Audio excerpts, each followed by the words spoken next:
Locked in the bunker, shadows shake. One man clapping secrets awake. Board games living, dice they break. Echoes pounding, hearts they quake. In the bunker, board games rolling. One man clapping, stories growing. Hard rock thunder, speakers blowing. Clapping loud, the Good morning, clappers. Welcome to the sound of one man clapping. I am the one man coming to you direct from the bunker. Down here, there's no natural light. There's limited fresh air. But somehow, I'm getting through the day like a drow. This week, we're going to touch on all the games that were. We're going to talk about what's incoming with incoming! 4 exclamation marks. It's been that kind of week. We'll hit the crowdfunding vibes with FOMOMOFO, and it's a good one this week. And then in Voices in My Head, we're going to touch on all my cherry pops from the last 4 years with the story of my firsts before giving someone the clap. And the clap this week is quite special because it's a new feature that I love in gaming. Stay tuned. Now on with the show.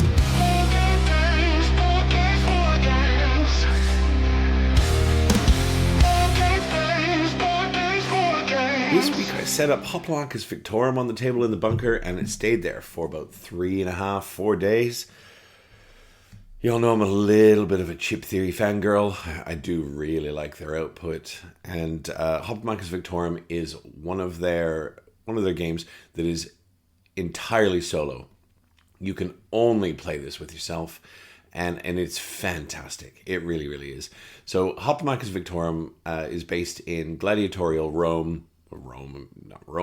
gladiatorial times, because you tour all of Europe and Asia and Northern Africa and everything around the Mediterranean. You go through Persia. It's fantastic.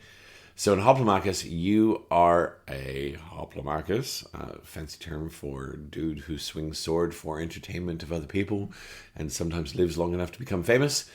And you are basically touring the lands, and you are having a number of different types of skirmishes. There's 3 types of skirmishes. You've got 2 that are, you've got 3 non-lethal. So you've got a capture the flag type skirmish. You've got like a battle skirmish, but it's non-lethal. And then you've got a King of the Hill, which is about getting your characters onto a certain space and holding it for the start of at least 6 rounds before you win. And then you've got lethal combats. And in lethal combats, it is just race around the arena and murder everything. It's got chips. It's got dice. It's really quite clever the way the dice are weighted. You start off with a yellow die and a blue die, and they go yellow, blue, green, black, red as you upgrade them. And the higher you go, the more of the faces that will have a successful hit. And so you can have a maximum of 4 dice. You can't actually upgrade to red dice because red dice are auto hits. They have hits on all 6 surfaces. You don't even have to roll them. It's fun to throw them in the mix and roll them, but you don't have to. You can get them through special bonuses. So black is the highest, and I believe black has hits on, it might be 5 faces. It takes a while to get a black die though. So you're going in and you're rolling dice, and your character has a stack of chips, red poker-style chips underneath them. If you have 8 chips, that's 8 hit points. So if you get hit twice, you pull 2 chips out, you drink a magic potion, you put 3 chips back. There are a lot of ways you can get your chips up and down and up and down, and there are a zillion keywords, both for your own team and for the other teams.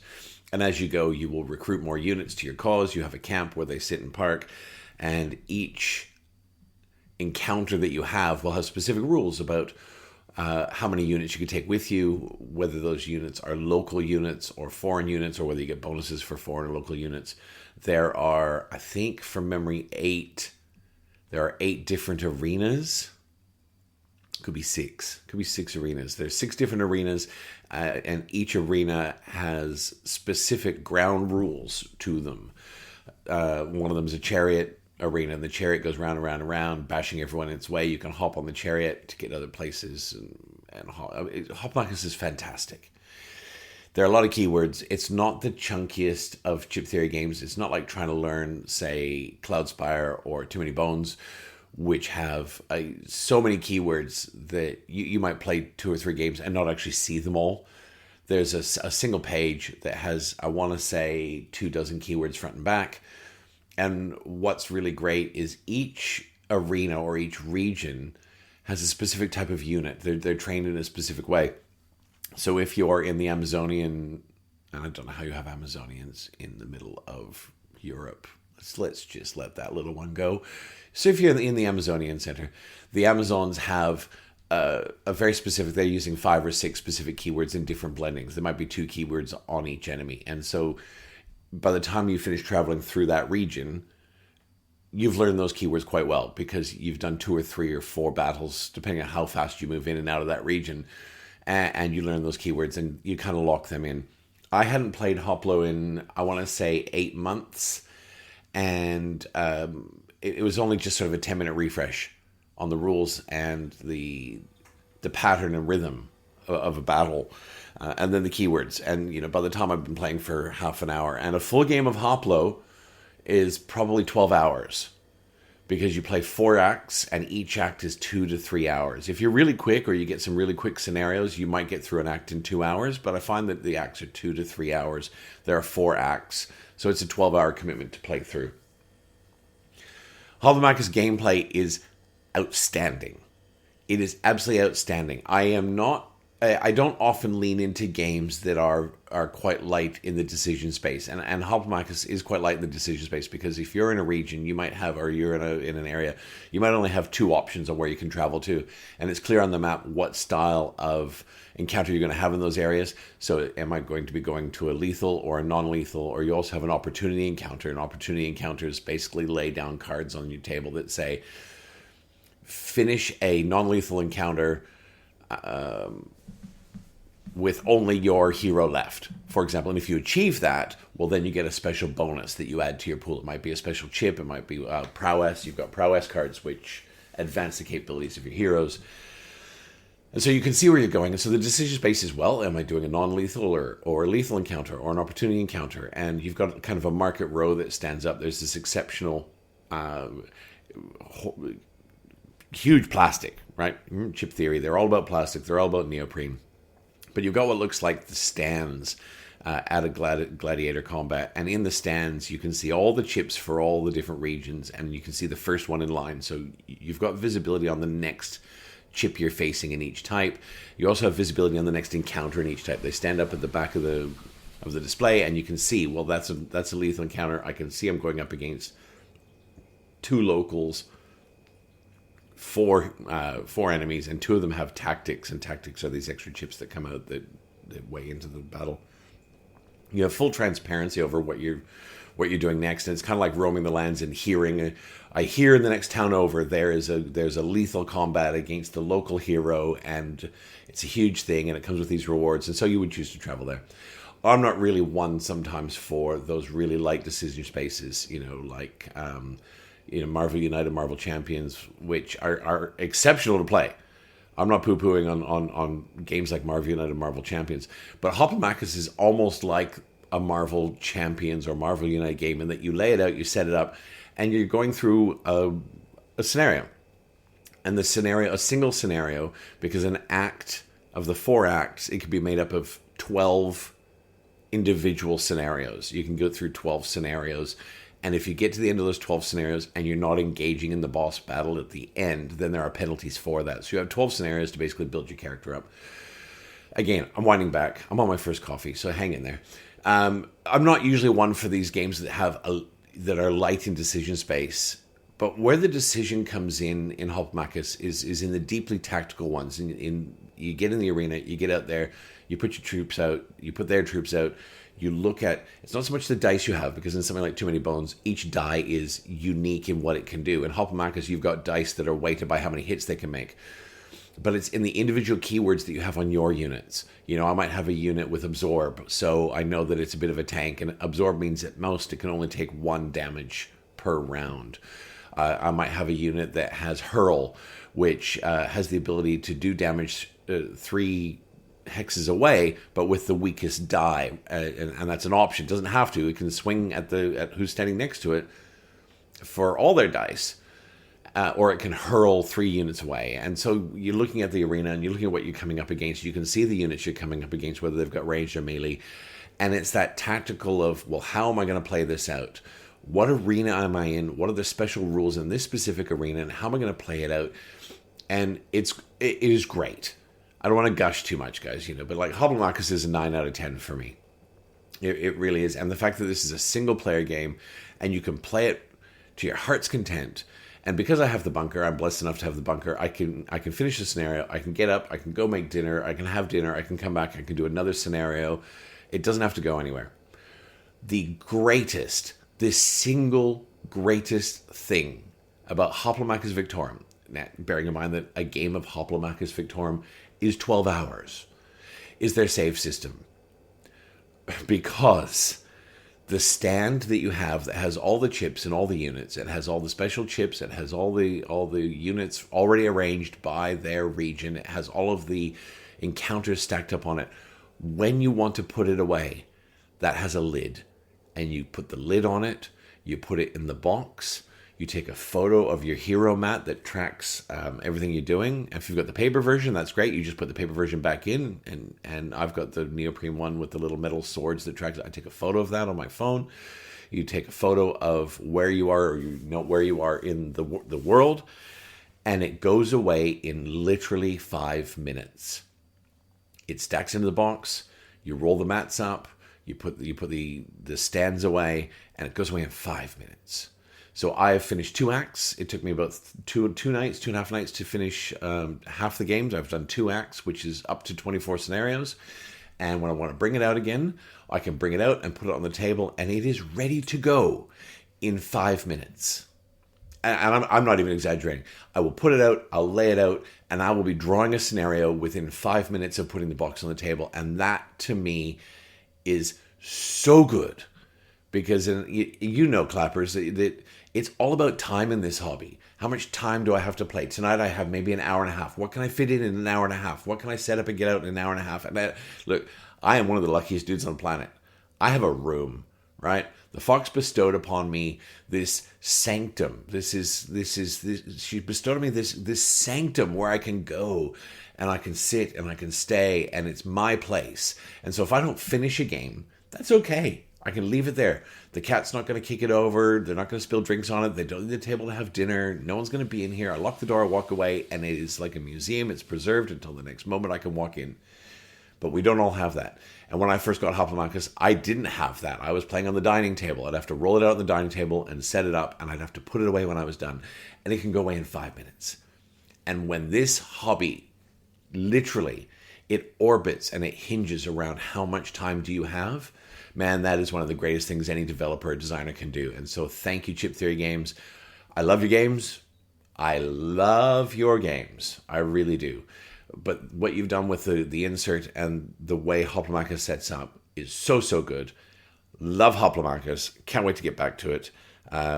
It's hugely variable. That's the other thing. You've got something like 12 heroes you can choose, and 8 or 9 bosses you can choose, and those bosses don't really change anything in the game until you get to the very end, but they give you a very unique, highly tactical, very challenging. I don't think I've ever beat the boss in Hoplomachus, and that's fine. I don't mind. Like, you play through, and then I'm a gladiator. I might win, I might die, but the battles are always amazing. Love it. Fox and I returned on last Sunday night to My City by Dr. Rainer Knizia. We've been working through this. This is a campaign tile layer. When I say campaign, it's I can't remember now. What is it? 10 chapters? 8 chapters? 8 chapters, I think. It's 8 chapters. I'm going to lock that in. I've just paused the recording and got a second coffee, so my brain is now firing at 28% capacity. My City's a tile layer. The Fox calls it Relaxing Tetris. And you're going to flip a card, and it's going to tell you what tile you put down, and you put it down on your board. And your board changes from game to game. So the Fox's board is very different to my board. Well, not very different, but it's marginally different. And, it's great. My City's great. It's relaxing. We play 3 games at a time because a chapter is 3 games. We've just finished chapter 6. No spoilers on chapter 6, but we are now digging, and it's excellent. It completely changes the way you play. in that your strategies for how you are clustering your tiles and how you are clustering because the tiles are all they're 3 different colors, and where you lay them, you have to pivot and shift. So you've spent basically 5 chapters aiming for one certain goal, and now you've got a completely different goal on how you lay these out, which I think is just perfect, because what My City does is each chapter, it stays ahead of the mundane in that it changes just enough that the game has just one little bit of extra freshness, that it's not getting stale. The only challenge we had with it is we hadn't played it in, I want to say, 2 months. It actually took us longer to relearn each chapter's rules than it did to play the first game, because a game of My City is maybe 10 minutes. It probably took us a little bit longer to pull the book apart and go, right, oh, that's what this does. Oh, that's what this does. Oh, that's what this does. And then we played through a chapter. It was great. We got 2 chapters to go. The Fox is really enjoying it. I've heard mixed reviews on My Island, in that, and My Island is the next iteration of this, which makes sense because Rainer Knizia is the iteration king. He's like, well, I've got a game. I've got another game by morning tea. I've got 3 more by lunch. I'm going to bed. But by the way, here's 9 more games that need publishing. And why wouldn't you iterate on your own work? You know, it's and especially something that is so good. But My Island, and this is only through other reviewers and content creators, it seems that it doesn't do much for the first few chapters, and then it goes bonkers. And then it is Calico-style brain burn for the last half. So I'm not sure we'll play that one. Maybe. It's not no. Sorry, I needed coffee. No caffeine, no brainy. But My City continues to delight. We love it. We've got 2 more sessions of that, so it'll be 2 more half-hour sessions that will be done. And I think between Super Troopers' copy and mine, we might be able to Frankenstein a set together for another 3 or 4 players to do it again.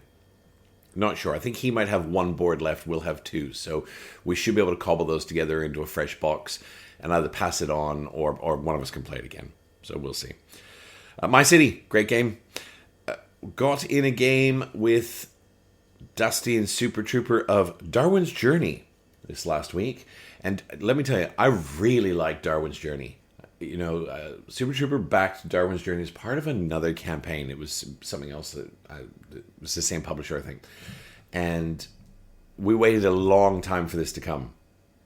There was at least 2 or 3 occasions in which I was like, is this still coming? You go, yep, still coming. Is this still coming? Yep, still coming. Because it also, allegedly, it plays really well solo. So we played Darwin's Journey. This was our second game of Darwin's Journey. We played with the Firelands expansion. So we played, obviously, the first game, we just played it straight. We played it naked. We weren't naked. The game was naked. Pared back, it's a metaphor. Okay. I love my friends, but playing games naked is going to make it very hard to take a turn. It's just woefully distracting. Hair everywhere.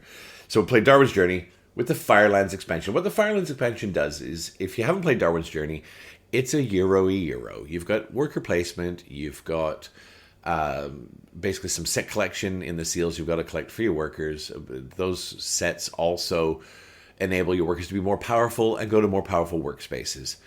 There's nothing exceptionally unique about Darwin's Journey in its parts, but in the way that it's been pulled together, it works really well. So you've got, I want to say, I'm going to count 3, 6, 9, 12, 6. You got about 24 worker placement spots. They're clustered into books. And so as soon as somebody goes to a worker placement spot in one of the 4 books, it costs you to get into the same book. So a book will have 6 worker placement spots on it. And if I use one of those spots and then Dusty wants to use another one of those spots in the same book, and it's really just a grouping of worker placement spots, it's going to cost him 2 coins to do so. Finding money in Darwin's Journey is really freaking hard. It's there, but it's like, until you are dropping stuff off in the museum, which pays, you know, bazinga level money, until you're collecting, until you manage to get a specimen into the museum, you are like limping, like you're eating yesterday's leftovers in the game. It's tough. 2 coins at the start of the game is a lot of money. By the time you get to round 4, it's not a lot of money. In fact, money becomes irrelevant at the end of the game because you have money everywhere.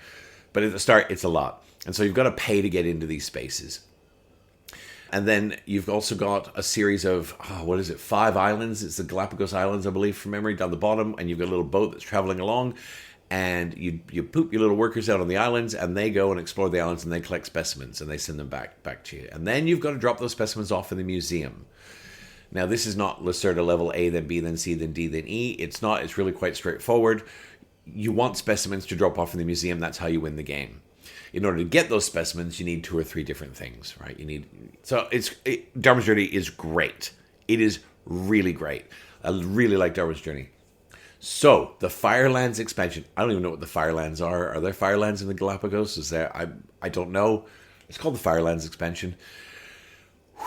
This adds another level of choices that you can take, in that as you tour through the islands, there are little adventures, almost like encounter cards. And you've got 2 decks of encounter cards. You've got land encounters and water encounters, because your boat can travel over one of these, or your little meeples can travel over one. If you do, you take an encounter card.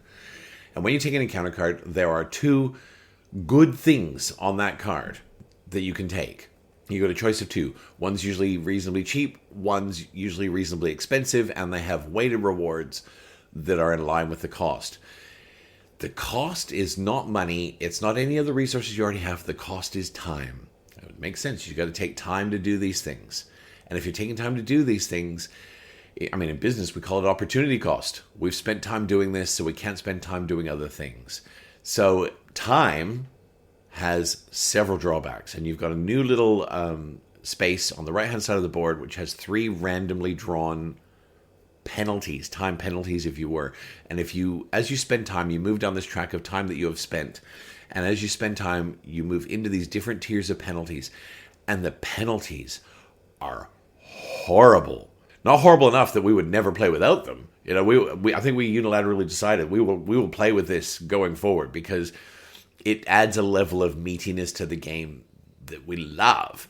But for example, one of the penalties was going into a book now that's already occupied costs you 2 more coins. So now it costs you 4 to get in there. 4 coins is a mother flippin' fortune in Darwin's Journey. Okay, certainly for the first 2.5 rounds. So if you spend time early in the game, and this happens to be one that you've drawn, I'm not saying like you randomly draw these penalties. Holy moly, it was a fisting. Like I pulled time really early. And so all of a sudden it was either I need to spend all my money to get into these spaces, or I can only target unoccupied books. And so that was the push-pull for me. It was fantastic. Other penalties that came up, every time we completed an objective, I think you lost 2 points.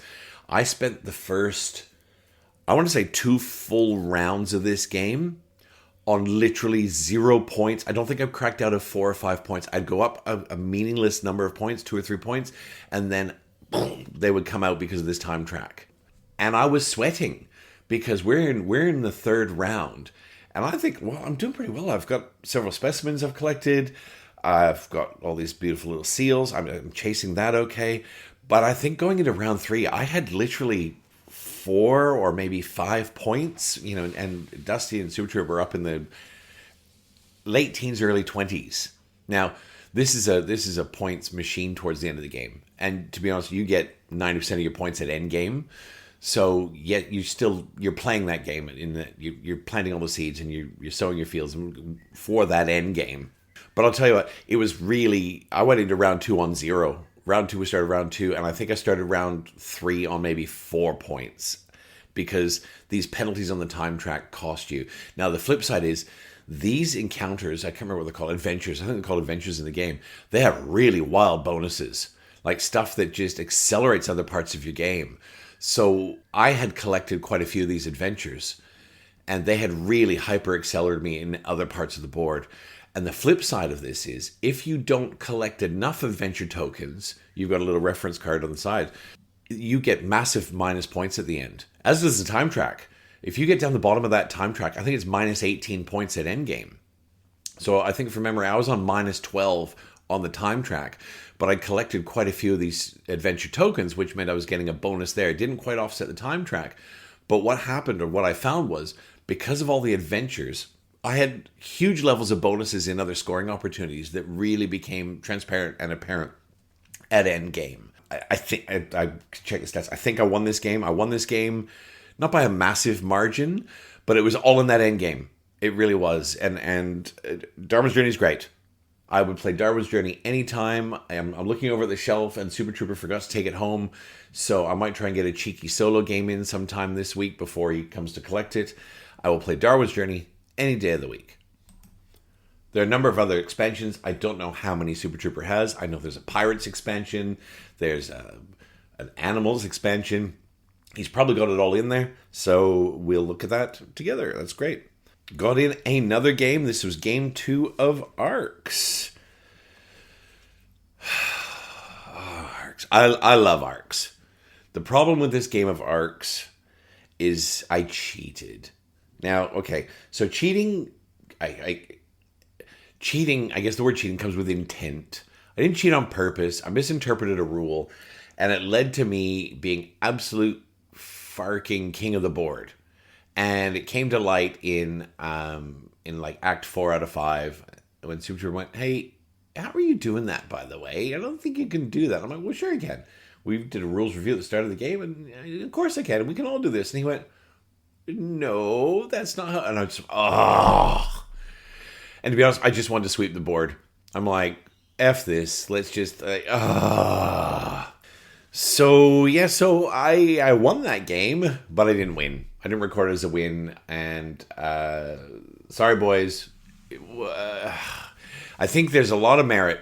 Arcs, I've talked about Arcs at length. I'm not going to go into it in huge detail, but there's a lot of merit, and there's a lot of recommendations out there that say play 2 or 3 games before you get into the campaign, because the campaign isn't any meatier or harder. It just does a lot of pivoting. And I think that there's so much sense in that, because there's so many, even in this game, we looked down at the end, and this was Dusty's first game. He'd not played. He looked down at the end, and he looked at his faction card, because we played with the leaders in lore, and he went, "Oh, I could have been doing this all game." And I looked down at my leader card and realized that, I'd suffered casualties in combat that I probably shouldn't have. I mean, I cheated so badly that it didn't matter anyway. I wasn't looking for any reparations, but my advice with Arcs is read the cards. And when you're done reading the cards, read the cards. Because it's all there. That's the thing with Arcs. Like, the gameplay is really simple. You're going to play the card. You're going to do what the card says. You're going to play your card in the bidding action. You're going to do your action. Read the cards. And so I think I'm really, really happy. I wanted to rush straight into Blighted Reach. I'm like, this is amazing. I want to taste what's next. I'm glad I didn't, and I actually think I want to play at least one more base game. Maybe with 2 lore cards, because you can draw 2 lore cards, and that will really sort of test whether or not I'm reading the cards. I love Arcs. Arcs is probably, I could see Arcs being top 10 for me, maybe with 2 or 3 more plays. It's certainly top 20 at this point. And Blighted Reach, I'm very excited for. Dear Clappers, if you're going to be at PlayCon next year, it's my hope, because PlayCon is 3 days, to set up with a group of 4 and play the campaign. First game of the day, each day, because it's a 3-game campaign. You sign up for that, and each day you start with one of the acts of the campaign and then move on with the delight of PlayCon. That is my hope, and that is one of my dreams. It is lock it in, get your name on the list. We're going to do it, but I want to get another couple of games under my belt before then, and I'd really like to get a full campaign in before that time. The campaign looks great, but the advice that you hear of play 2 or 3 games first is sound advice, because read the cards. Super Trooper's assessment at the end of his second game was he liked it much more than his first time. He didn't dislike it the first time. He wasn't even, I would say, lukewarm on it. It was just a show me more sort of stance. Dusty finished his first game and said, yes, I like this game. So I know we'll be able to get Dusty to the table again.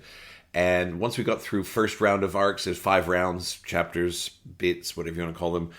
I think, the rounds are very snappy. First round took a little bit while Dusty settled into the card play. And then rounds 2, 3, 4, 5, they were very snappy. So I really do think we could get through a game of Arcs in sub 2 hours. And it's great. Great. And then in the evening, we played some more Charterstone. That is the sweet little countryside charter game by Stonemaier Games, and we're playing that currently. It is Foxy Me, Super Trooper, and Buttercup. And so this was only our second go at this. Our first one was about, I want to say 5-6 weeks ago. You know, finding time to all be in the same place at the same time when the kids can self-entertain for 90 minutes. So this was chapter 2, day 2, whatever it is in Charterstone. And Charterstone's fine. You know, it's, when I say fine, like, it's nice. It's basically a resource exchange game. If you haven't played Charterstone, you're all sitting out in this map, and we each have a charter where we have our own little businesses and people, and you got some coins, and you got some stuff. You got grain and iron and brick and coal and money and wood and, I don't know, stone maybe. There's a few others. And basically it's resource exchange. You're going out in the map and you're changing resources over, and you've got reputation tokens, and the reputation tokens have to be spent for certain actions, and that's your timer. When you're out of reputation tokens, the game pretty much ends very, very, very quickly. And do you know what? Is it challenging? No. Is it something that you really have to think about?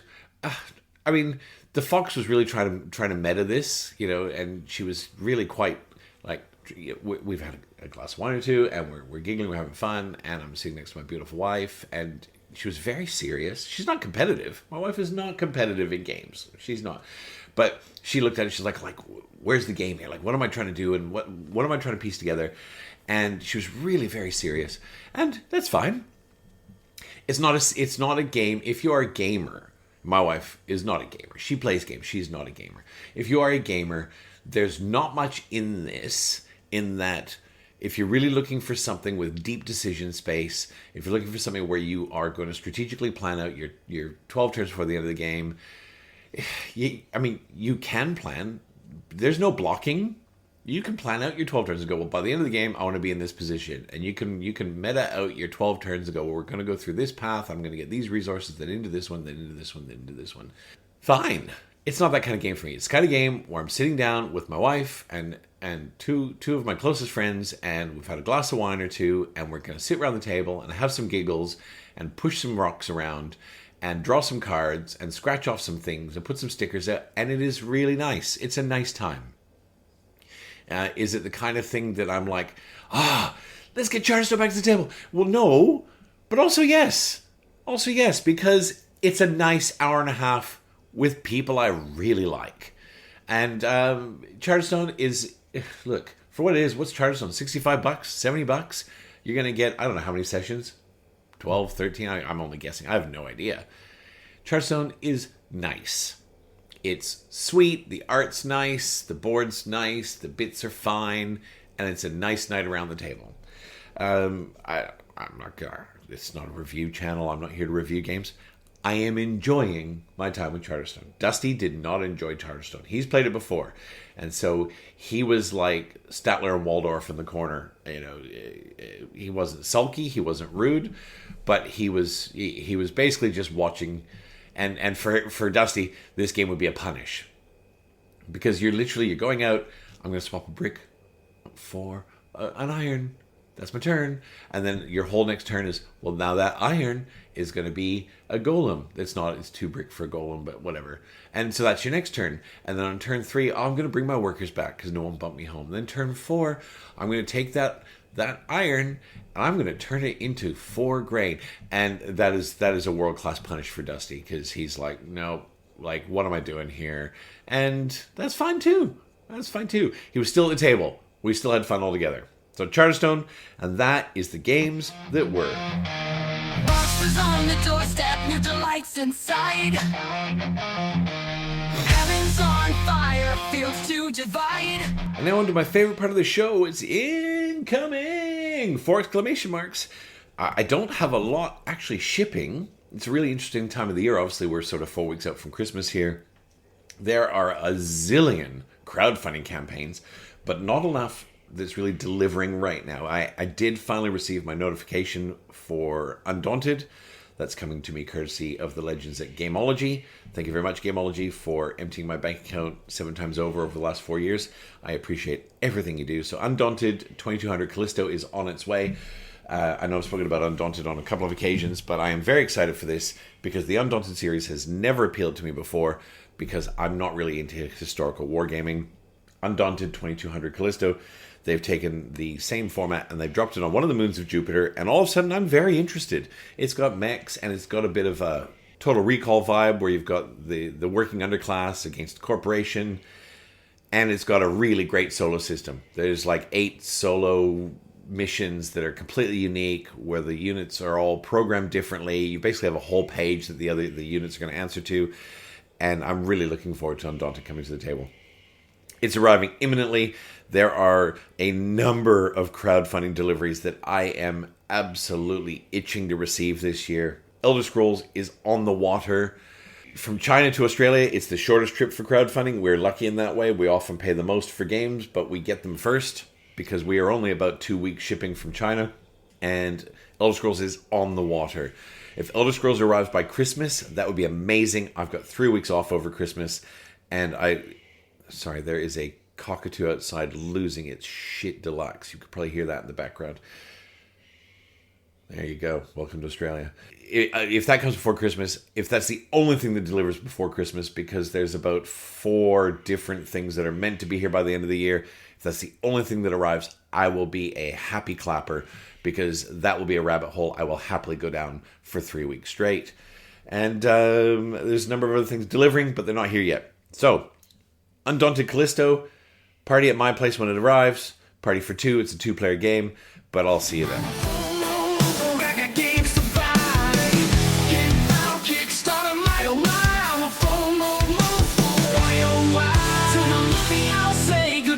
And now for my very, very favoritist part of the show, because I have a couple favorite part of the show. This is my very favoritist.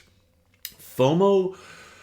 Oh, sweet baby cheeses. And I'm talking about Brie and Camembert and Roquefort and Manchego and all of the good stuff. This week is, look, as usual for FOMOMOFO, this is not an exhaustive list, but merely the campaigns that I'm personally following, either because I like the designers, I like the designers' output, I like the developers, or they have nice toys, or all of the above. And when it's all of the above, it's half chub all day, every day. So, FOMOMOFO this week. Whew. We're going to get the big one, or one of the big ones, out of the way first. Let's talk about Revenant.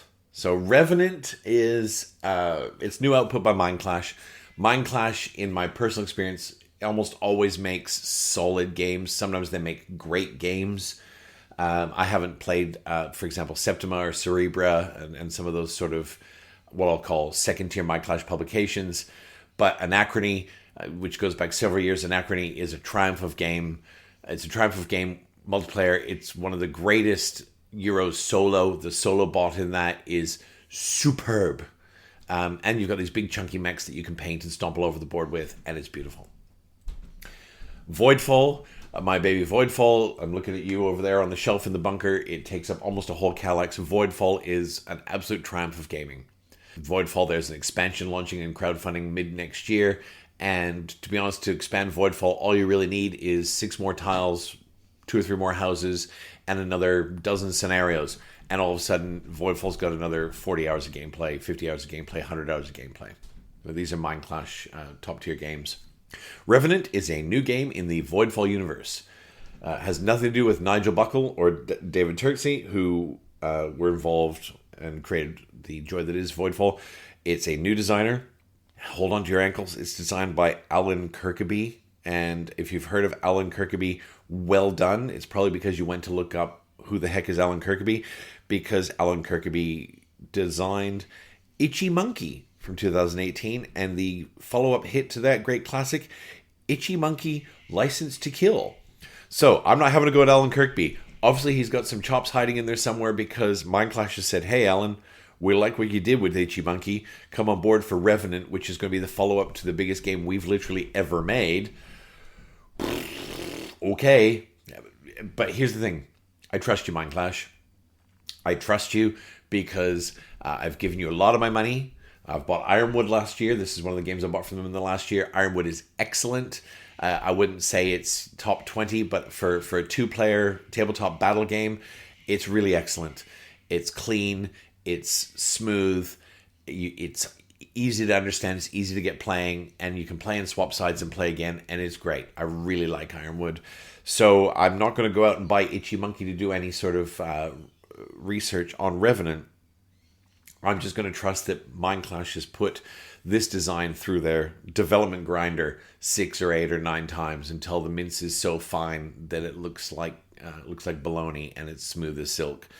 And to be honest, the board looks great. It's the art's by Ian O'Toole, who did Voidfall. You can see it when you look at the board and you look at the resources, you look at the things that Revenant's presenting. It looks like a Voidfall game. The gameplay is very different. This is a worker placement game. And the board has real Battlestar vibes, Battlestar the board game vibes. And what's interesting is the gameplay has a little bit of a Battlestar vibe as well. You've got this massive ship, flagship in the middle of the table, which can be cardboard or, if you want, can be plastic. And you've got a fleet of ships all the way around it. And the little individual fleets are owned by each player. And the worker placement spaces are on the ships. And so you can upgrade your ships, I think. Upgrade your ships, maybe. There's a way to mitigate these worker placement spaces, and depending on which sector you have warped to, certain ships will or will not be available as worker placement spaces because they're not in sync with the rest of the fleet.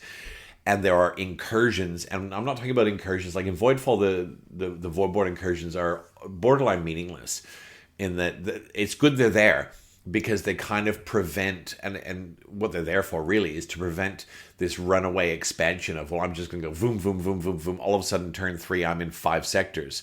That all they do is mitigate that, because they force you to go, well, I've got a Voidboard incursion coming shortly in these, and they're going to come in this sector, so I've got to make sure I don't have my ass hanging out. The incursions there aren't to create combat; they're to mitigate unparalleled expansion throughout the board. Whereas what looks like the incursions in Revenant are real incursions. And this is where I talk about it's got Battlestar, the TV series vibes, in that, you know, you're spooling up the drive and you're trying to make sure that you can stay ahead of the Voidborn. And if not, you've got 3 or 4 or 5 ships that are going bloop, and then you've got a massive sort of, your ships are going to take a pounding and your ships take damage.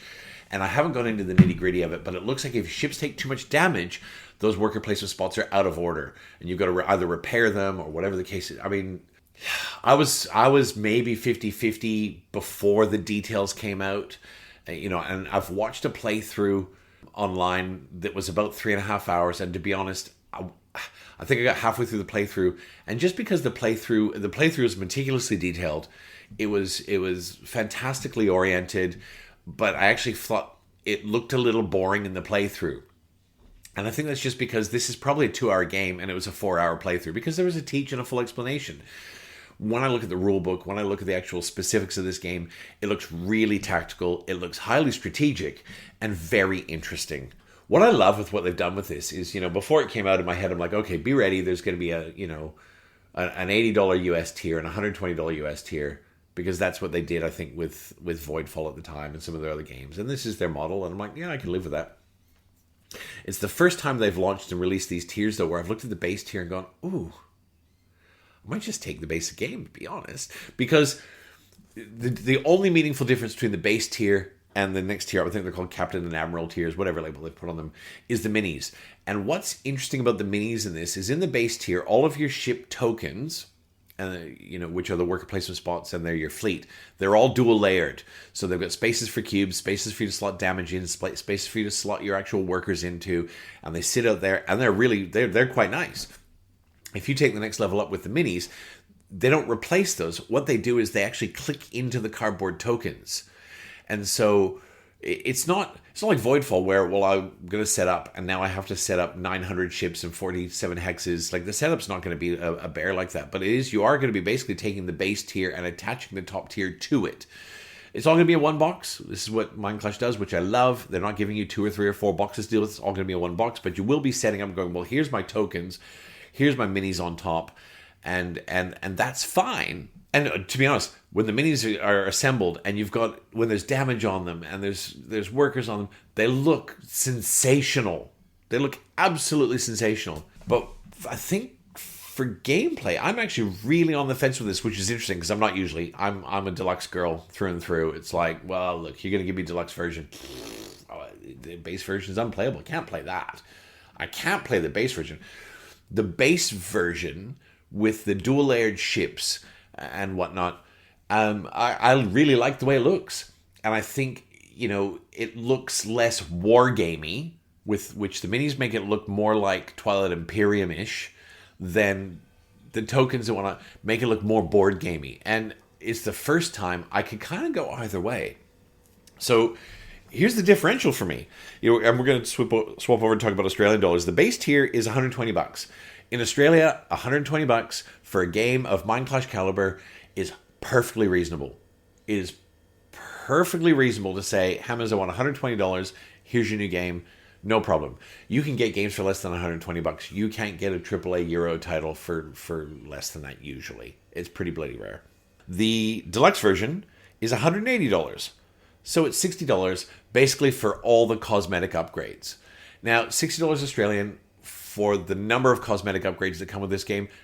Again, it's perfectly reasonable in my world. $180 for the fully, not quite fully, we'll come back to that, not quite fully kitted out, but the fully kitted out version of Revenant that looks amazing on the board. I'm okay with that. And by comparison, if you talk about Lands of Evershade, Lands of Evershade, the big campaign that is on by Awakened Realms right now in GameFound, their cosmetic upgrade just for the minis is $105 Australian. Now, granted, there are a ton more minis in that box. There's a lot more detail in them. They're going to have a completely different extraction process because of the detail in those. We've got spaceships for Revenant, and we've got 3D, incredibly detailed minis. And that's not if they're washed. If you want them washed, it's probably another $20. So you're talking about $130 for the mini upgrades for Lands of Evershade. $60 is perfectly reasonable. Here's the differential for me. And this is where, the decision space, because the base box from the campaign is not going to be available retail. They've been very clear about that their retail version is much scaled down. So, and I don't have the details in front of me right now as to what those are. But if you look at their chart of what's the retail is going to include and what the base version from crowdfunding includes, it's a lot more. The tokens, I don't know what level of dual layered stuff is not going to be included in the retail version, but the retail version is going to be very, very pared back. And there's nothing wrong with a retail version of a game. I'm not elitist. Guys, I will play anything. If I go to your house and you've got a retail version of a game and it's not super fancy, I'm not going to go, oh, ew, brother, what are we doing with this? Absolutely not. I'm there to play a game with people I like. For me, I'm a collector. I want a nice version. When I put it on the table, I want to go, yeah. And that's me. That's me. I don't have that same slant when I'm playing someone else's game, though. And there's something that flips in my brain where I'm like, well, this is great. We're gonna play someone else's game, and I'm gonna share this is a first. I feel about first that I don't care.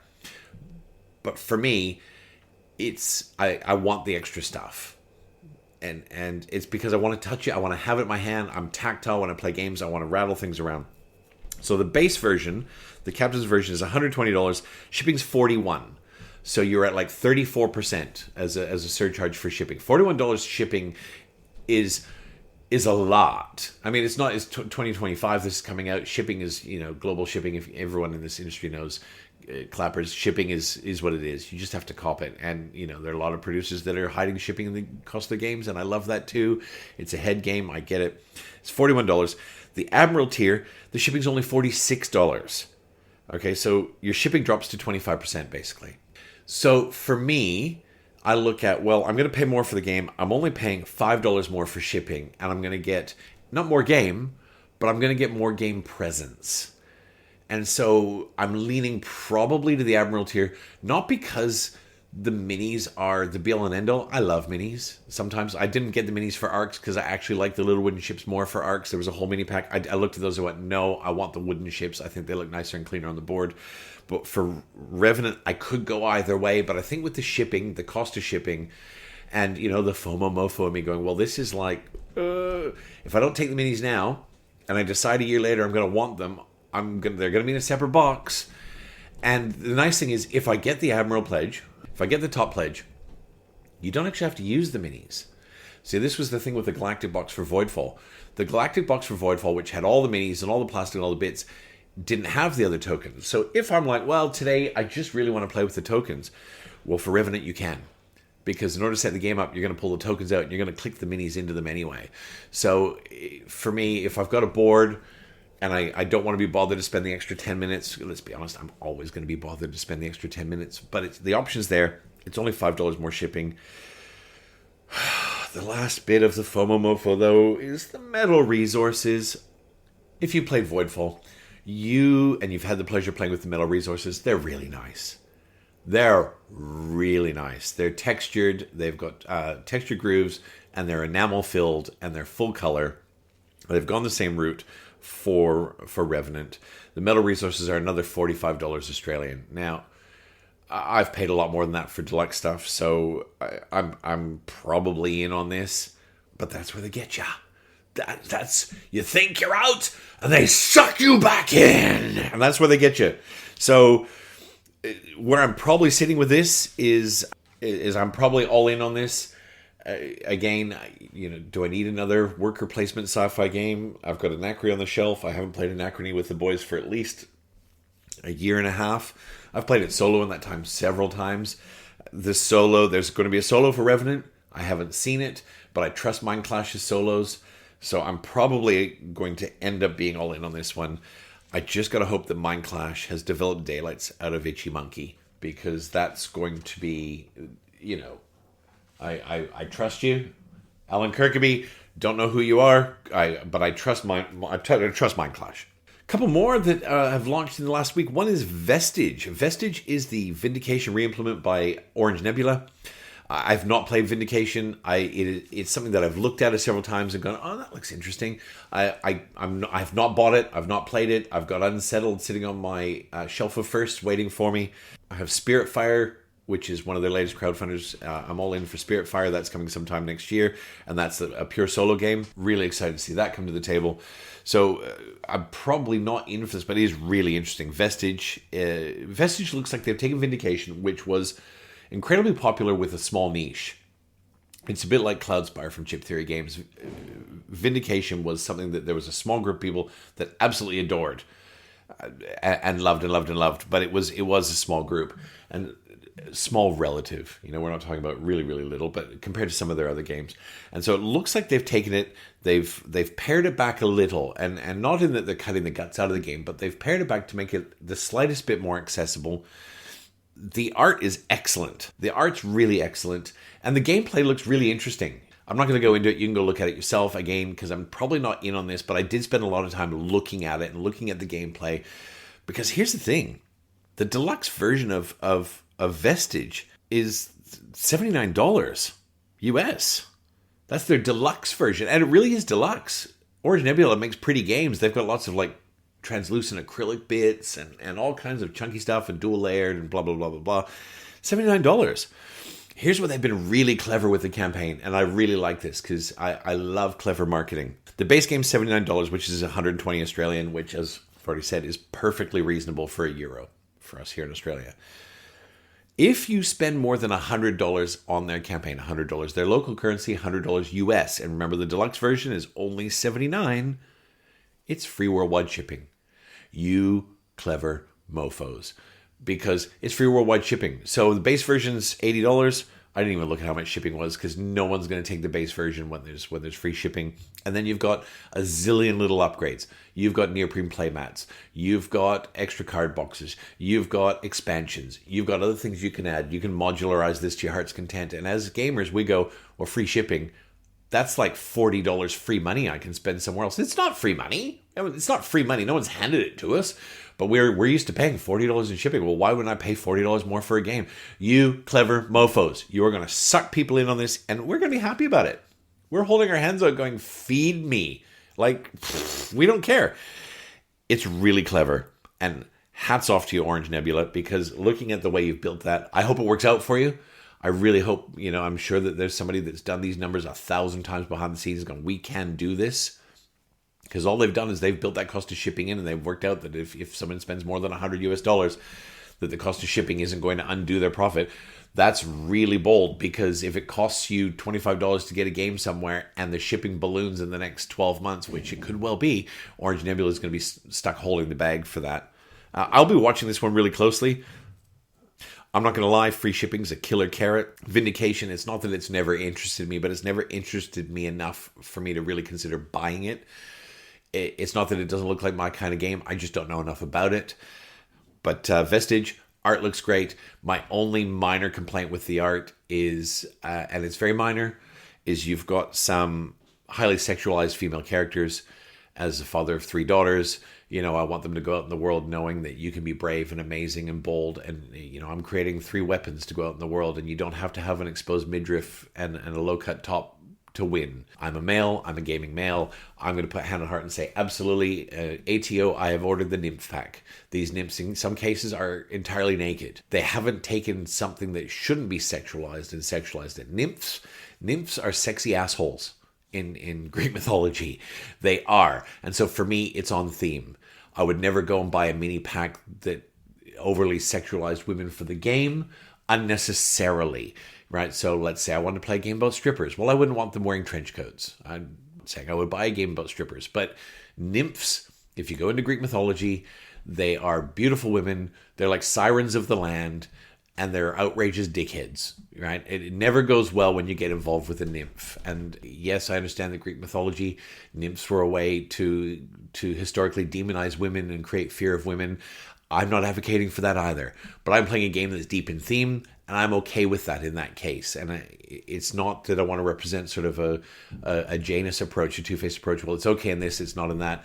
If you don't want them in any game, then I respect that choice too.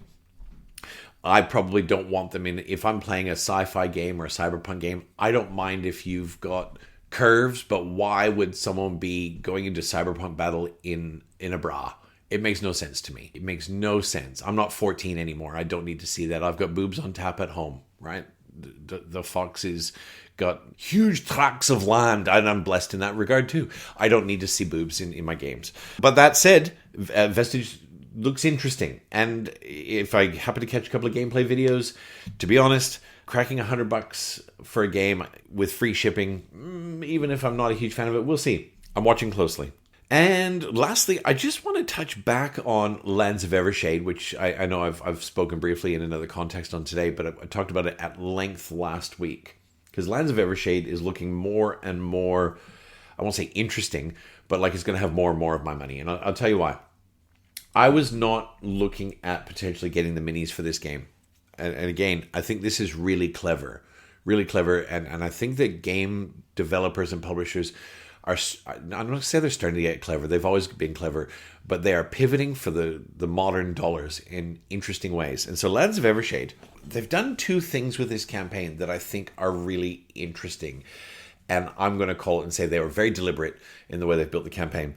One is they've got 2-wave shipping. Now that's not out of the ordinary. That's not new or modern or clever.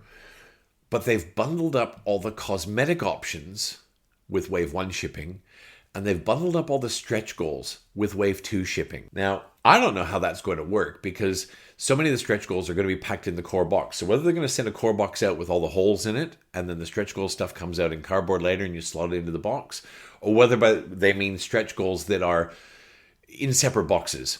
So for example, they've got stretch goals that are stretch goals, and for example, extra adventures you can purchase, whether they're bundling up stretch goals with that stuff. So if you've got a box that's got 2 new adventures as a stretch goal, whether that's what they mean, because they've got all these mini upgrades that are coming that are stretch goals that are in the deluxe box. So whether they don't actually mean you're waiting for those upgrades, I'm not 100% sure. So Wave 1's meant to ship end of next year, so you know that's going to be early 2026, and Wave 2's end of 2026, so you know that's going to be early 2027.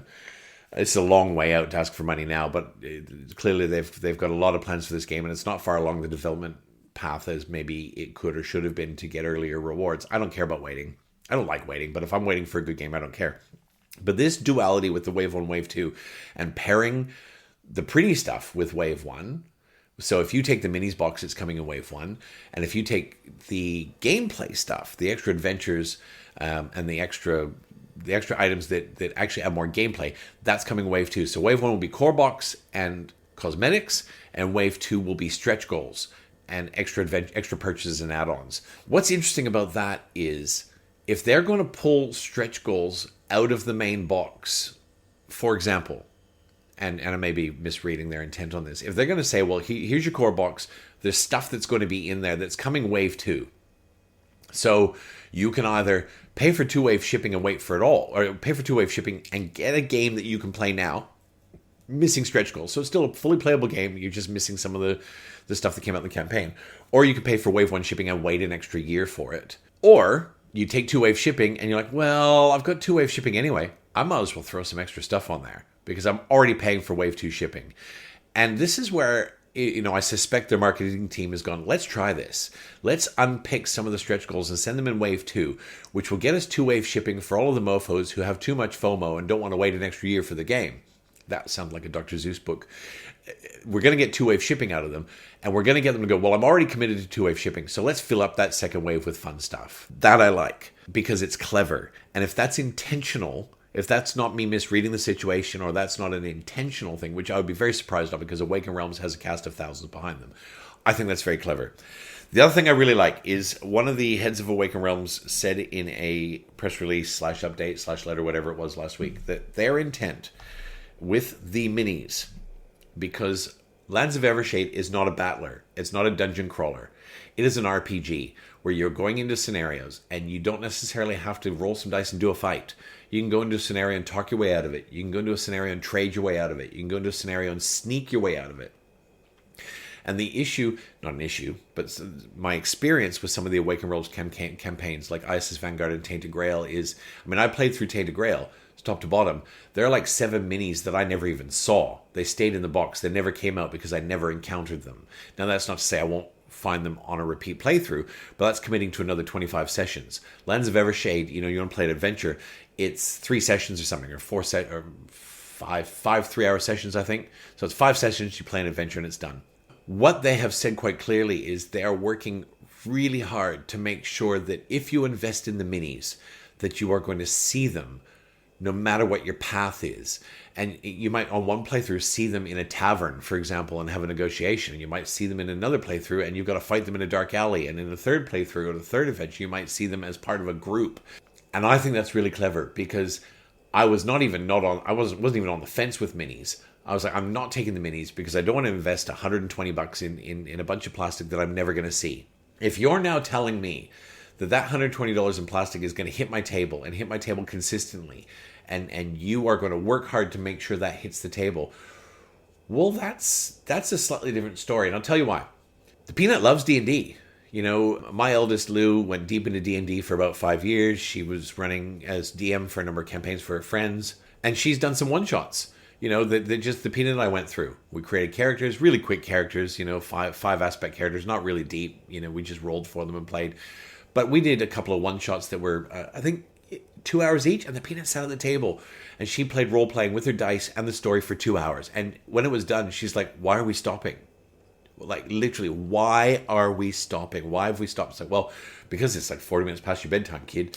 And she really enjoys it. And if that's the gameplay we're going to get out of this, I can tell you, this is going to suck the Peanut in because she really likes role-playing. She really likes role-playing games. And this is a role-playing game that you don't need a DM for. It's a choose-your-own adventure. And it's not all about hack and slash. It's about meaningful decisions, allegedly, in theory. That's what they're pitching. And I'm going to go, well, if that's the case, and this isn't coming till the end of 2025, the Peanut's going to be more than old enough to sit at the table because it's co-op. And we can sit and work through this together. She might need a little bit of coaching to get through it. This is what this means. This is what we're doing. But if she's going to get to play a character and be that character, I can tell you right now, she is going to love this. So if that means getting the minis out makes it a little more immersive, and she's at the table going, whoa, look at the toys we get to play with, Daddy. I'll be like, yes, ma'am. We're going to play with those toys, and we're going to play Lands of Evershade. I can tell you right now, we'll get to the end of the night, she'll be going, Dad, why are we stopping? Why are we stopping? So I think that's really clever. If they can pull that off and they can make it so the mini pack is not just something you bring out in a dark alley, you're going to fight this guy, you spend 15 minutes with it on the table, and then it goes back in the box, you never freaking see it again. I think it's clever. I think it's really clever because not just on first blush, but I've spent a lot of time going down the Lands of Evershade rabbit hole. This looks to have an extensive and exhaustive amount of replayability because of all the classes and all the starting points and all the pathways your characters can go through.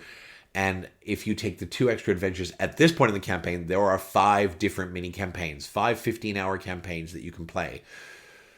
That's a lot of content. And the Peanut's not going to be moving out for like 8 years. That's a captive audience, right? If I can get her indoctrinated now, woo, that's like Gamer Girl on tap. And that concludes this week's FOMOMOFO. Next week, I think, is a bit of a quiet one. Quiet enough. We might not have any, but December 3rd has a couple of huge campaigns. So watch this space.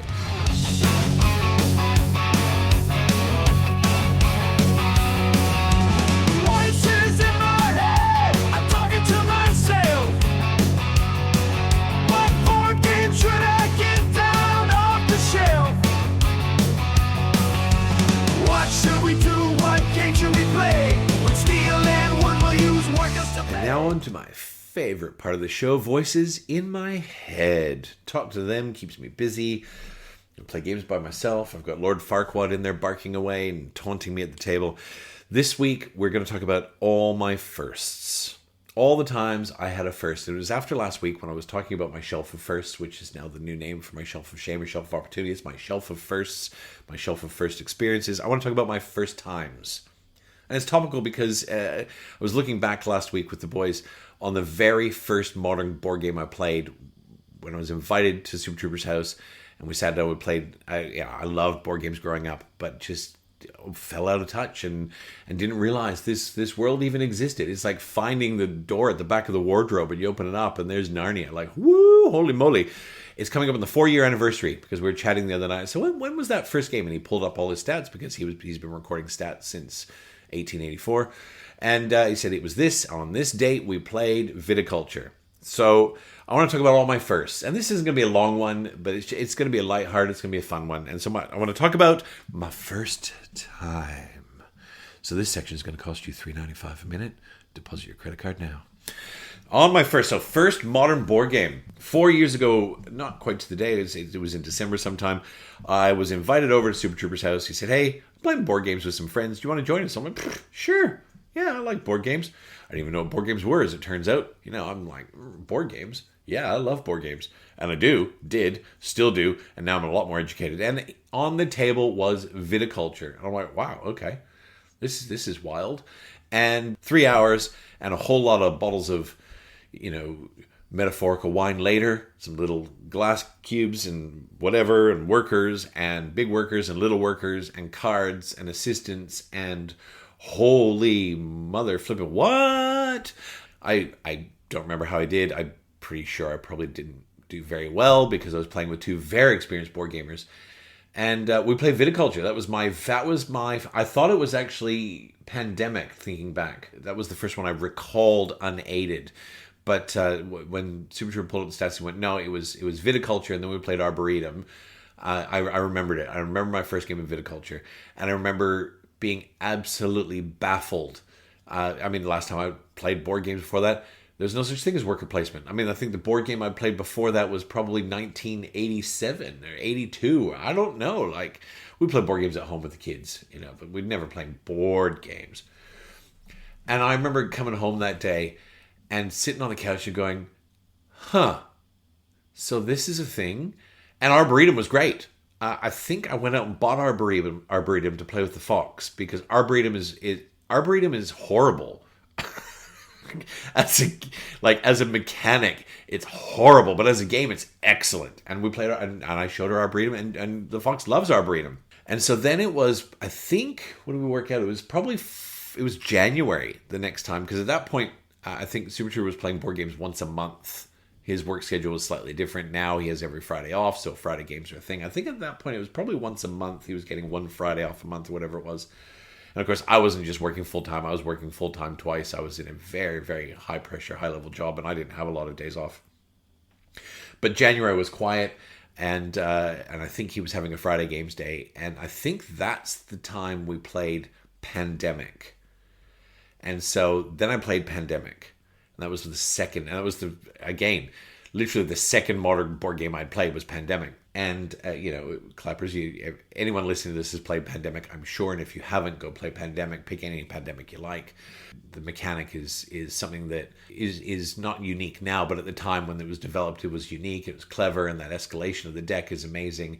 And again, I'd never seen anything like it. I didn't quite understand it. I got to the end of Pandemic, and I'm like, did we win? Did we not win? What just happened? Like, I remember coming home again and playing Pandemic the first time. And I came home and I went, okay. And then the third time I played, which again was probably another month later, I got back to the table, sat down, and we played Terraforming Mars. And if you're listening to Super Trooper and I've got the timeline wrong, who cares? We'll just move on. But I think I'm pretty close on that. We played Terraforming Mars. And when I sat down, and look, I don't know if I won. We were talking about 4 years ago, and as I've said many, many times, I'll say it again, I like to win, but I love to play. I don't like to win games of Arcs when I've cheated, as a small side note, an addendum in italics with an asterisk down the bottom of the page. But I like to win, but I love to play.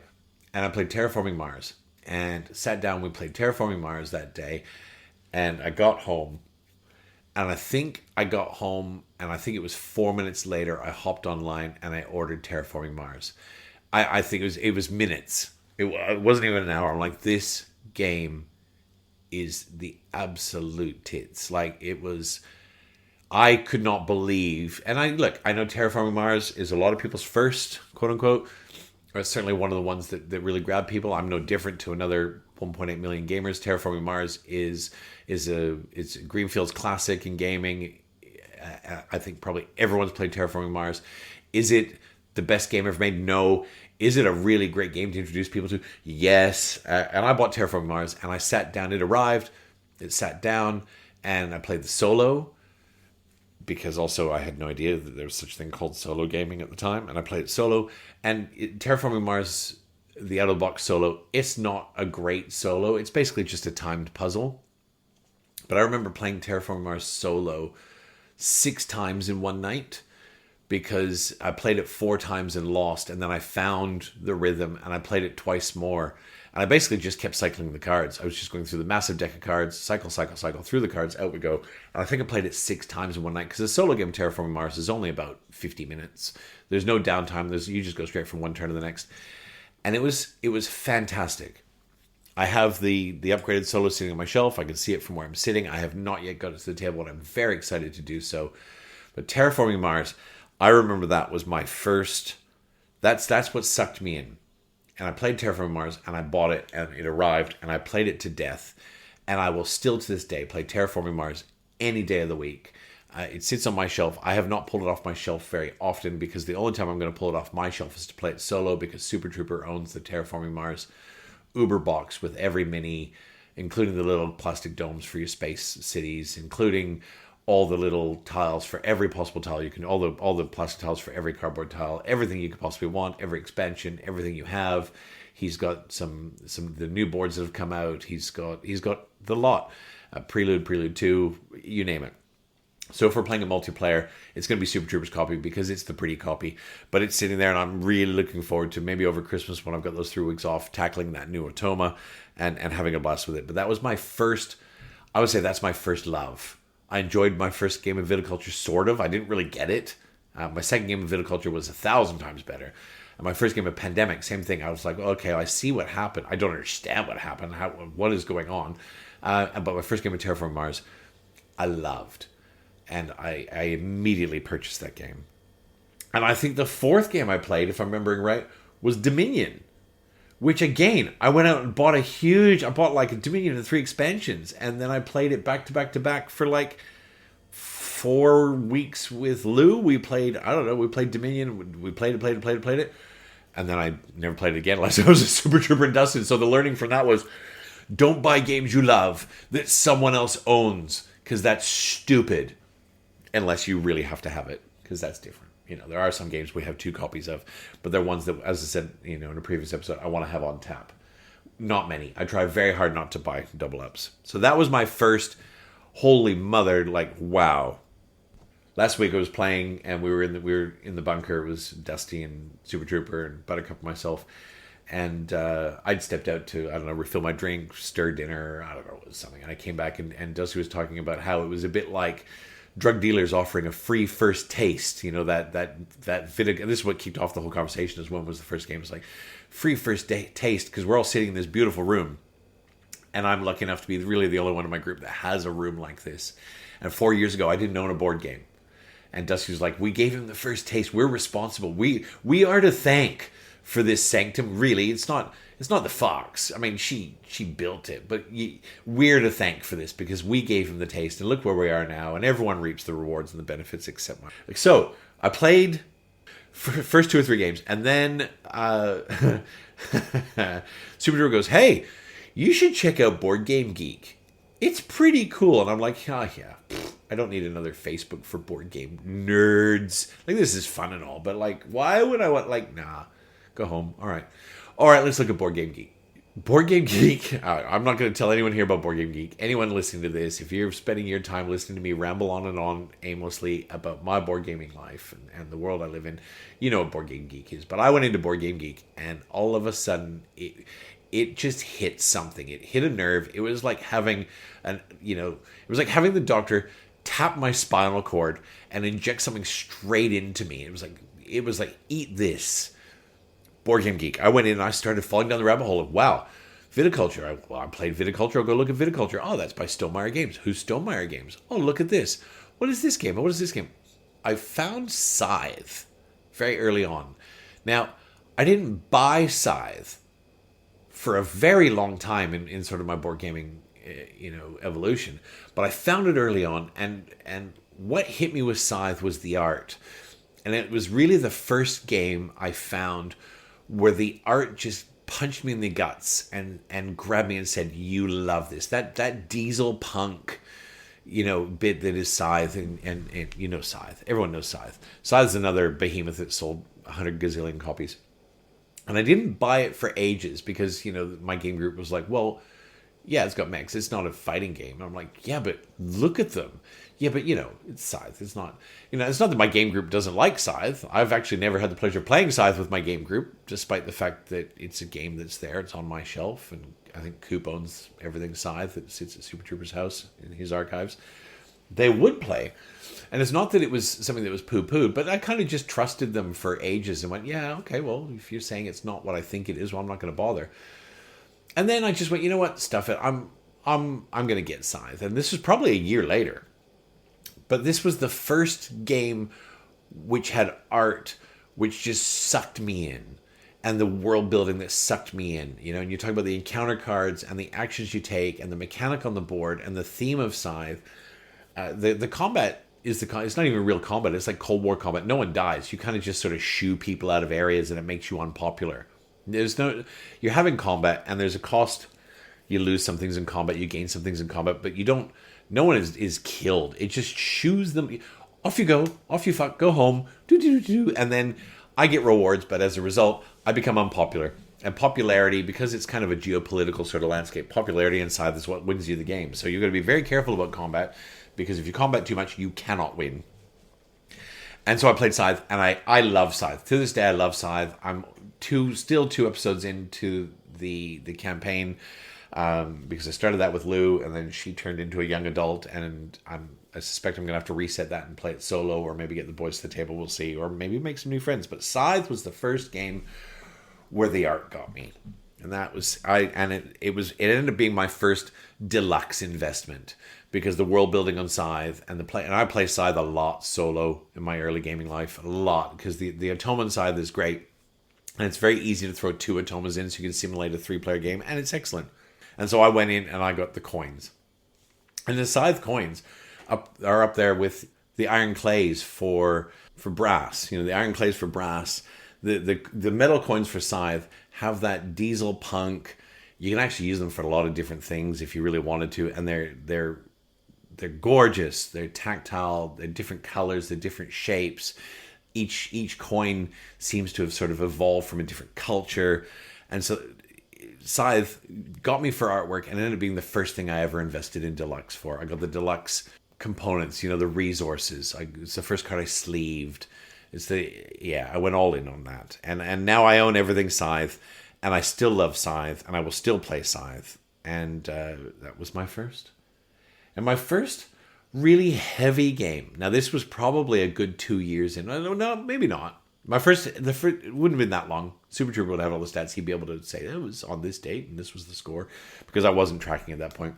But the first game that I played that kind of broke my brain, and I look back now and I think, well, it shouldn't have. It's not that complicated. But it kind of is when you first hit it, and that was Anachrony. Anachrony was the first great game that kind of busted gave me face pain. And Super Trooper said, hey, what do you want to play? And I said, look, I'd really like to play Anachrony. And he went, oh, I haven't played Anachrony in a while. We can do that. So we get there, and of course he has the Infinity Box, and he opens it up, and there's 10 bazillion pieces in there. And he's setting it up. And I said, oh, what's this? He goes, that's an expansion. I said, oh, what's this? He goes, well, that's another expansion. I said, well, and what's this? He goes, well, that's another expansion. And I said, how many are in here? And he said, all of them. And I went, oh, okay. And I said, well, why don't we play with some of those? And he just looked at me, and he kind of just gently shook his head left and right. I was like, no.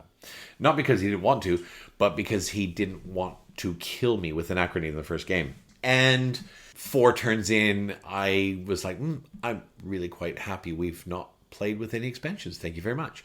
And Anachrony hurt the first time I played. Like, I got to the end of Anachrony, and I just felt like I'd come off my boogie board in the surf, and it just tumbled all the way to shore.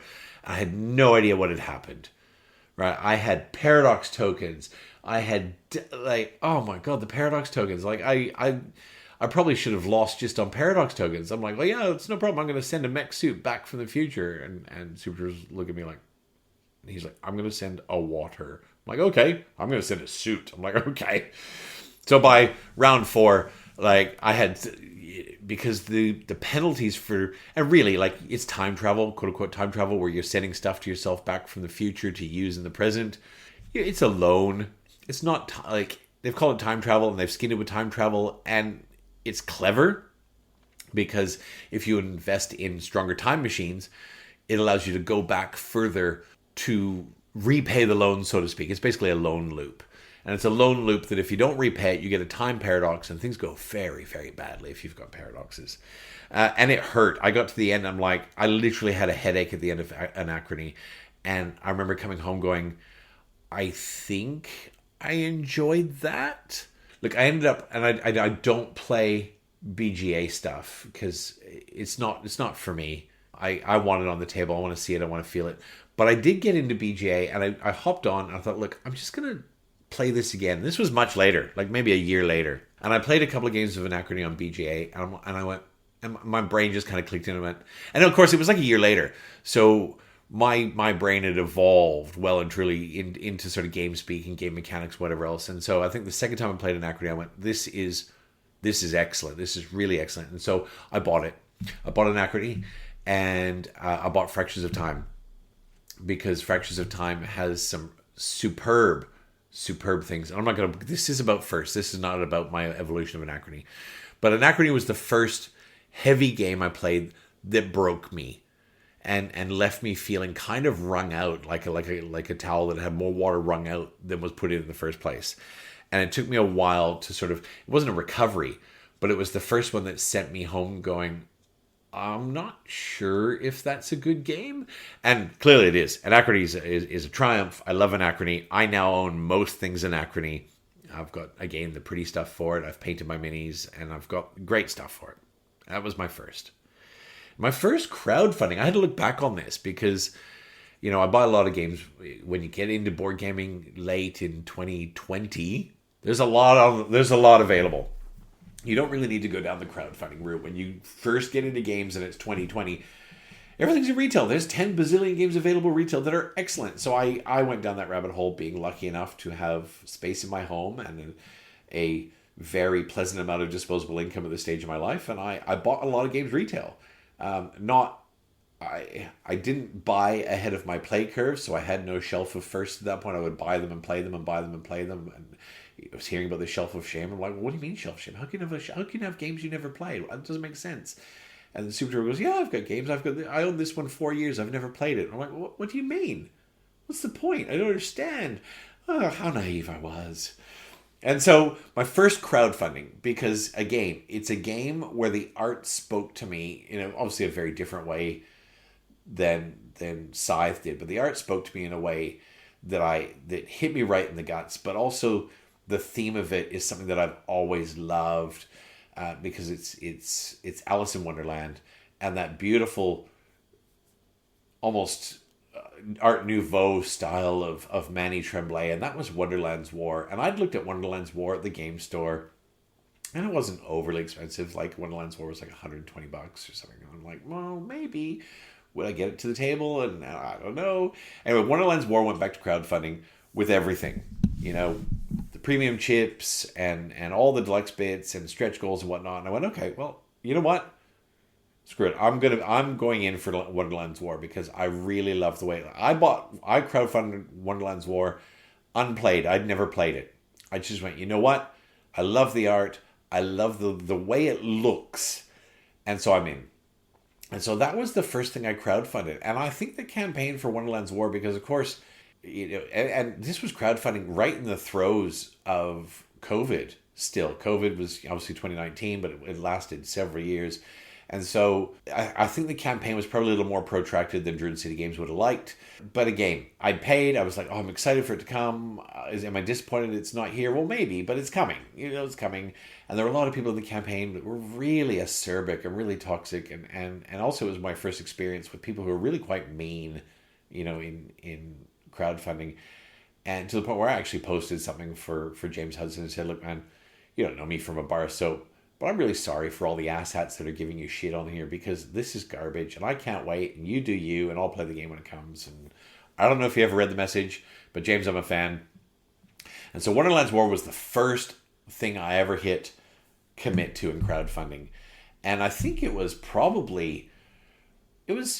at the time, I think it was the most expensive game I'd ever invested in. It was about $175 with shipping, and I got everything. I've got the premium chips. I've got all the deluxe bags. I've got all those stuff. I didn't get the neoprene mat because I'm very picky about when I get neoprene mats, because I want them to be something that I don't have to sit down and stare. And if I'm carrying the game somewhere, blah, blah, blah. And so Wonderland's War came, and then it sat on the shelf of first for a while because, of course, we're in our regular rotation. And finally, about 4 months later, we've got this sort of loose rule that whoever hosts gets to pick first game, which I like. I don't have to necessarily pick a game that I absolutely want to punish everyone else with, but we kind of have this loose rule in our game that if you're hosting, you get to pick first game. It's like driver's choice. And I said, guys, we're going to play Wonderland's War. And we had 4 at the table. Actually, you know what it was? It was my birthday. And we had Super Trooper, and we had Dusty, and we had 000 at the table. So we had a full 4 to play Wonderland's War for the first time. And I loved it.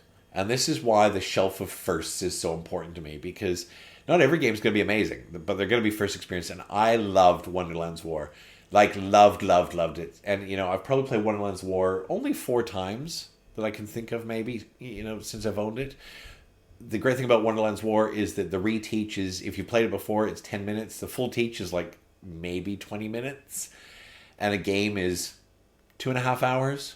There's some that go, Wonderland's War, it stays as welcome at the table. I've never found that, because I think even if you're not playing, if you're not actively drawing in a battle, the board state is interesting, it's exciting, it's tense. And I remember that first game of Wonderland's War, and I remember finishing that first game and going, I just loved that. That was worth all the wait. That was what I crowdfunded. I waited 14 months, and then it was another 4 months sitting on the shelf of first for it to come to the table. And now it's one that I will always bring to something like PlayCon.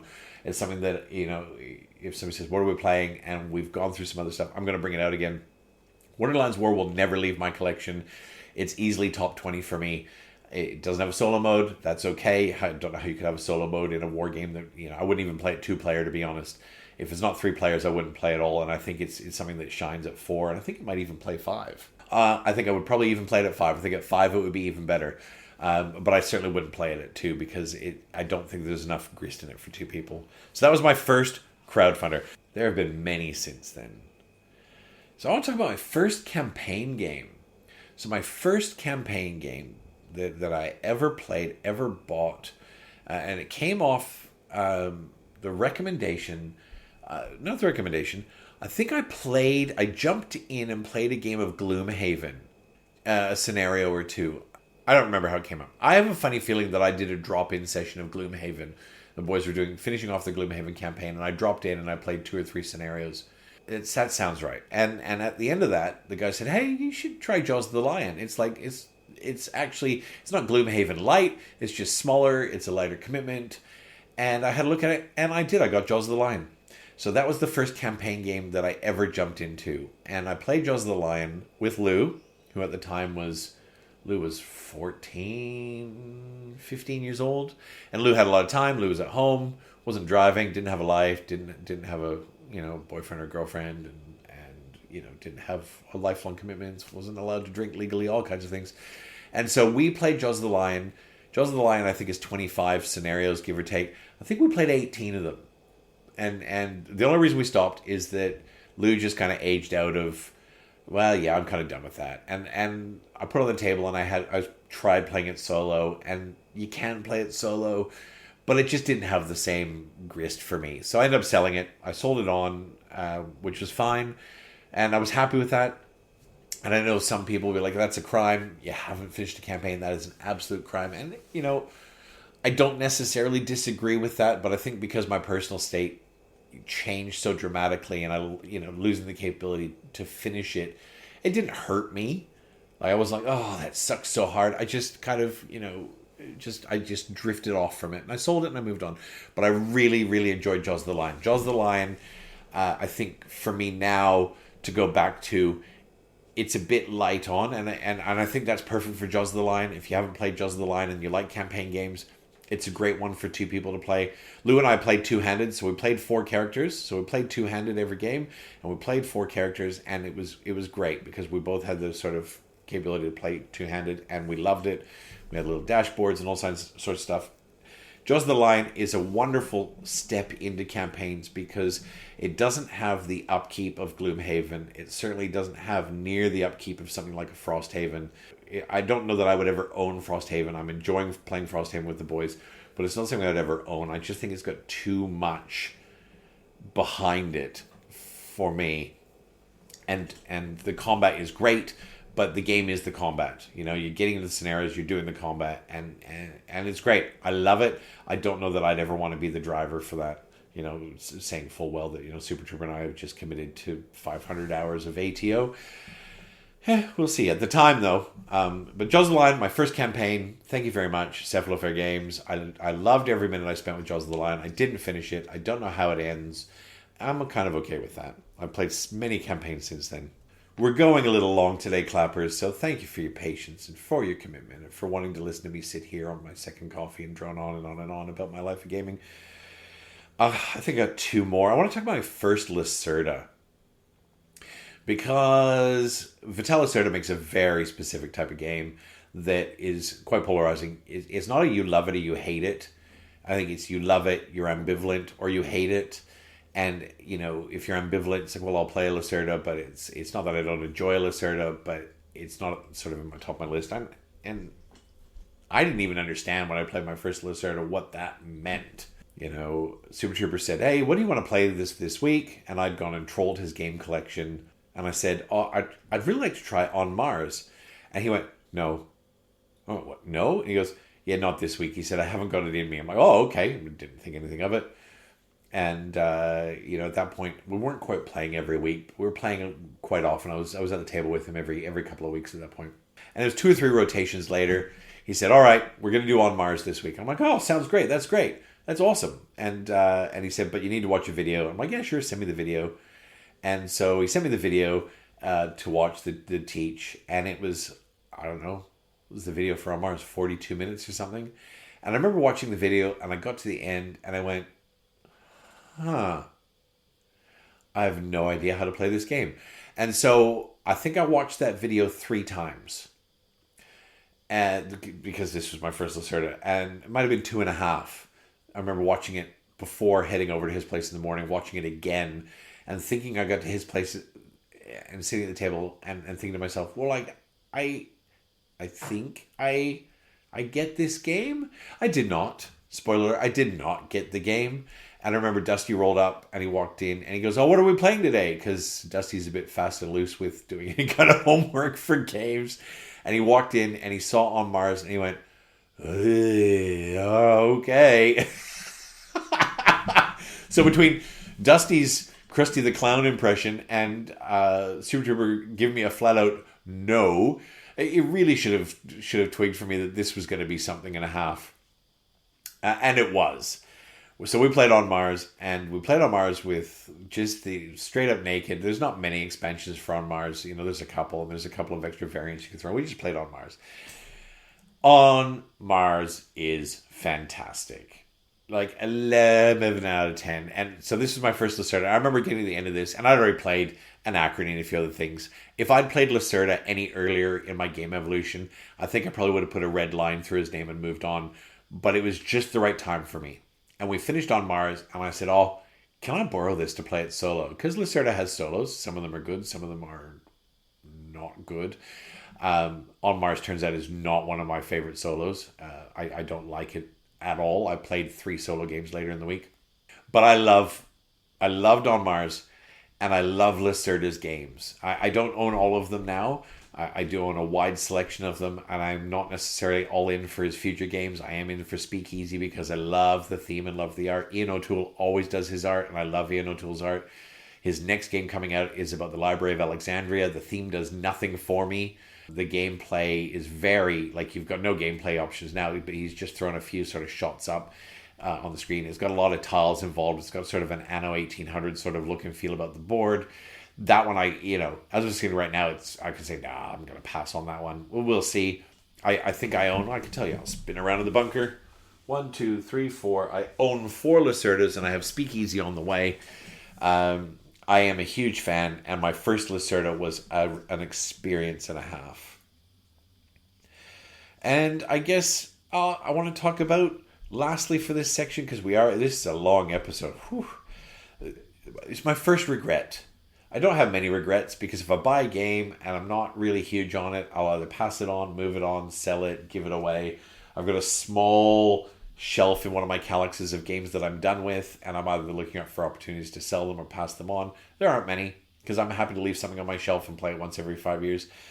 But this came from a time when I didn't have the bunker. And I had this game that I played, and look, I'm not going to bury the lead. This is Mage Knight. So Mage Knight is... Mage Knight is the granddaddy of 200 other games, that have board mechanics from it.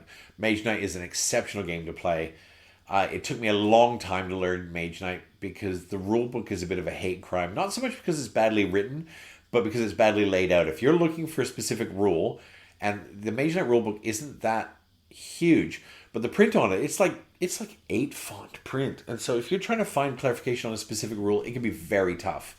And it took me a few days, a few plays, and a lot of videos to get Mage Knight under my belt. But once you get Mage Knight under your belt, Mage Knight is an absolute, I don't want to overuse the word triumph. I use it from time to time, but it really is one of the most spectacular games ever made from a strategy. It's got a little bit of deck building in it. That's your strategy, but you have to be tactical with the cards you've drawn and the board state and what you're going to do.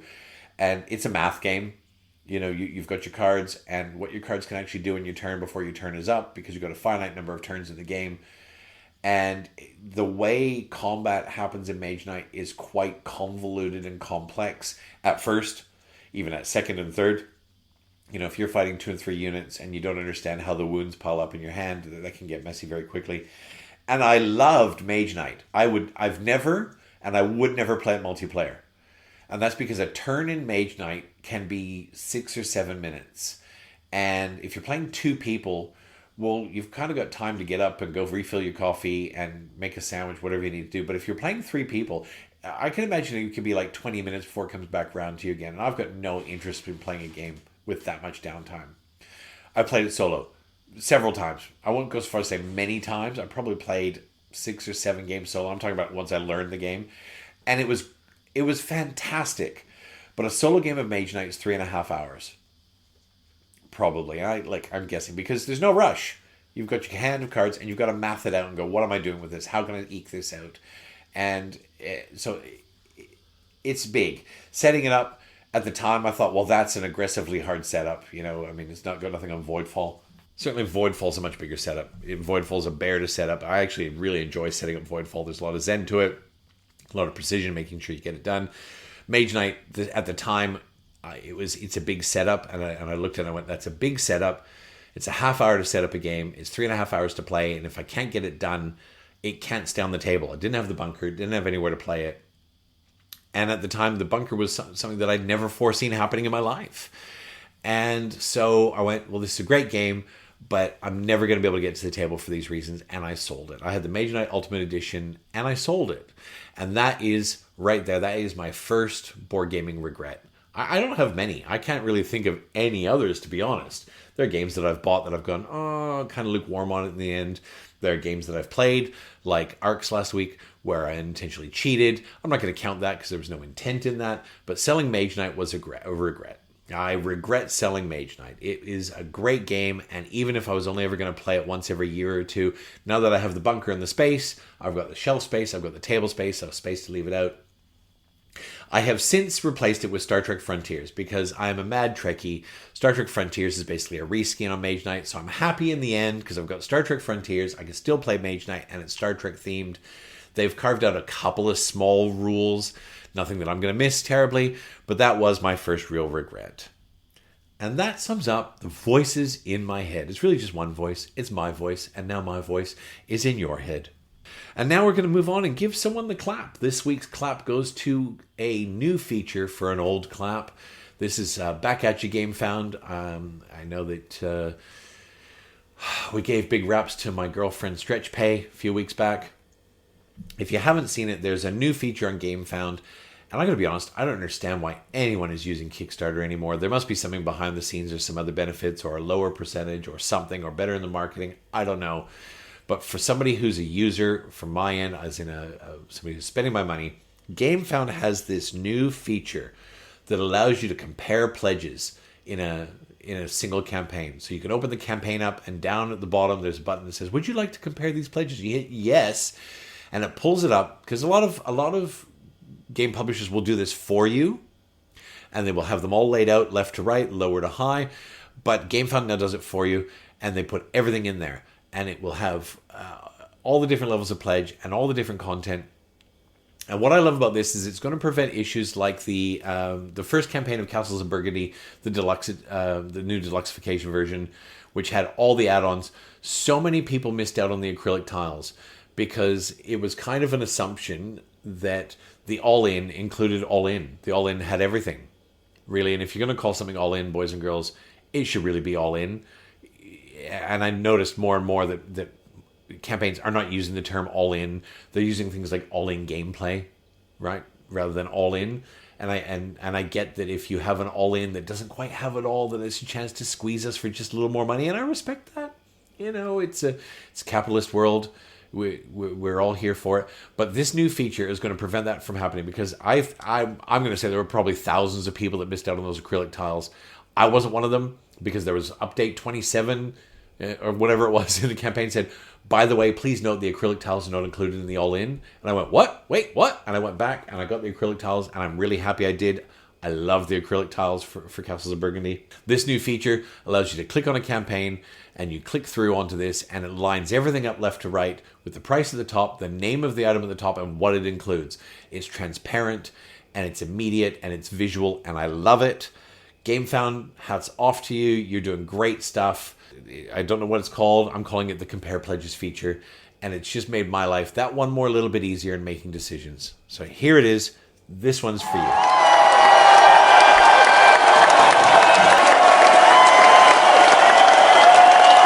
And that concludes this week's Festival of Incoherent Incantations. I'm going to sign off shortly and go see if I can get some natural light. I'm traveling for work this week, so I'll be traveling light with a couple of small games, looking to finish off some painting for ATO. In the meantime, you can reach me on all the socials. You can find me on Facebook by searching One Man Clapping. You can email me at onemanclapping with a W. That's W-O-N. Man Clapping as in I've won all the games. I'm on Instagram on One Man Clapping with the number 1. That's number 1 Man Clapping. And you can join the One Man Clapping Guild on BGG. Subscribe to Guild 4426. And eventually, that will be worth your while. Thank you as always for your time. This week's episode has been brought to you by Metamucil. Metamucil, keeping your board game breaks regular since your 40s. Until next time, get your game on, even if you got to play with yourself. And remember, a shelf of firsts is a thing of beauty. Let's celebrate the games to come. Peace out, mofos.